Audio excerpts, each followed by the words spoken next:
Admiral Zexithara's chitinous claws clicked nervously against the command console as she reviewed the tactical display.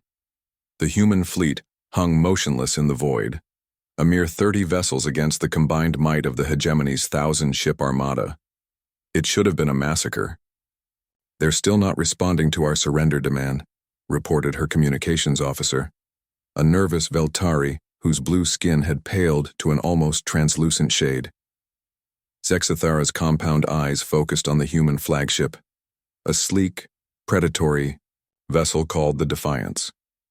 For 3 rotations, the humans had sat there, silent and unmoving, even as the greatest military alliance in galactic history surrounded them. "Perhaps they don't understand the hopelessness of their situation," suggested Fleet Commander Morgoth, his massive Corvan frame casting a shadow across the bridge. "Humans are known for their primitive thinking." The Admiral wasn't so certain. Intelligence reports painted humans as reckless, yes, but not stupid. They had emerged onto the galactic stage only 50 cycles ago, yet had already claimed 17 systems and repelled 3 separate invasion attempts. There was something about their complete stillness that made her mandibles twitch with unease. "Sir," the sensor operator called out, "we're detecting unusual energy signatures from the human vessels. They appear to be charging something." "Weapons?" Morgoth demanded. "Unknown. The energy patterns don't match any known weapon systems in our database." Zexithara's unease deepened. The hegemony had spent decades cataloging every known weapon technology across 47 species. If their sensors couldn't identify the human energy signatures, it meant one of 2 things. Either the readings were false or the humans possessed something entirely new. "Open a channel to the human flagship," she ordered. The main screen flickered, revealing the bridge of the Defiance. The human commander sat relaxed in his chair, his pale features showing no trace of fear or desperation. Captain Marcus Chen looked like he was attending a routine meeting rather than facing impossible odds. "Captain Chen," Zexithara began, keeping her voice steady, "you are outnumbered 33 to 1. Your position is hopeless. Surrender now, and we guarantee the safety of your crews." Chen smiled, a peculiar human expression that never failed to unnerve other species. "Admiral, I appreciate the offer, but I'm afraid we'll have to decline." "You would sacrifice your people for pride?" "Not pride," Chen said, his tone conversational. "Principle. You see, Admiral, 3 days ago your forces attacked the colony on New Brighton. Civilian targets, schools, hospitals, children." Zexithara felt a chill run through her exoskeleton. The attack on New Brighton had been a tactical decision, a demonstration of hegemony power to encourage human surrender.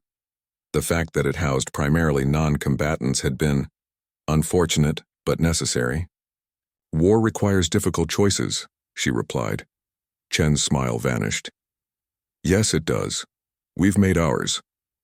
The channel closed. "Sir," the sensor operator's voice cracked with tension. The energy signatures just spiked across the entire human fleet. "Whatever they're charging, it's at maximum capacity." Morgoth laughed, a deep rumbling sound. "Let them charge their weapons. What can 30 ships do against our shields?" Zexithara wasn't laughing. Something in Chen's eyes, a cold certainty, had triggered every survival instinct her species possessed. "All ships, prepare for—" The stars went out. Not metaphorically, literally.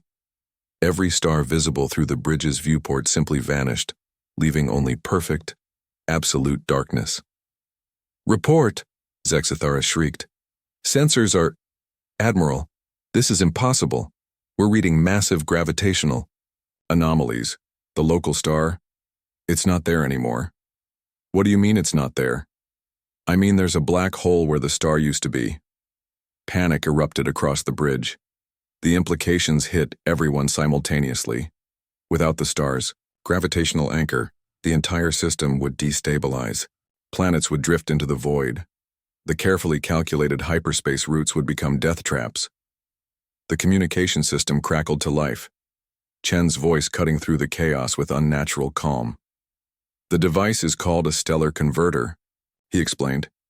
It transforms stars into artificial black holes. We've had the technology for 8 years now, but this is the first time we've been forced to use it. Zexathara's legs nearly gave out. A weapon that could destroy entire star systems, not just planets, but the very foundations of space-time itself. You're insane, she whispered. Your own people, the human colonies in this system, were evacuated 72 hours ago. Chen replied, Every man, woman, and child.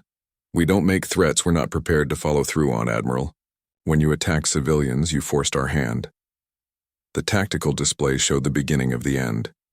The artificial black hole was already affecting nearby vessels, their hulls groaning under impossible tidal forces. Ships on the outer edge of the formation were breaking ranks, desperately trying to reach minimum safe distance for hyperspace jumps. This is madness, Morgoth roared. You've destroyed an entire system. We've removed a threat, Chen corrected. Your armada was massing here to launch a campaign against our core worlds. We couldn't allow that. And your own fleet? We knew the risks when we accepted this mission. The terrible truth settled over the bridge like a shroud. The humans weren't retreating. They weren't planning to escape. They had come here to die, taking the hegemony's greatest fleet with them. All ships, emergency hyperspace jump, Zexathara ordered. Maximum distance now. But it was too late for many. The black hole's influence had already disrupted local space-time. Ships attempting hyperspace jumps were torn apart by gravitational shears. Others, caught too close to the event horizon, simply vanished. As the Retribution finally achieved hyperspace, Zexathara watched through the rear sensors as the human fleet made no attempt to flee. 30 ships, holding position as the very fabric of reality collapsed around them. The last thing she saw was the Defiance, its hull glowing white-hot from tidal stress, but still maintaining formation. The news spread across the galaxy within days. The hegemony's 7th fleet, destroyed. An entire star system, gone. And humanity's message was crystal clear. Attack our civilians, and we will respond with weapons that make genocide look like a gentle rebuke. 3 cycles later, when the hegemony finally sued for peace, the first clause of the treaty banned all military action against civilian targets. It became known as the Chen Doctrine, named after a human captain who proved that sometimes the most powerful weapon isn't the one that can destroy your enemies, it's the one that proves you're willing to use it. The galaxy learned that day that humans don't bluff, they promise. And promises, unlike threats, are always kept.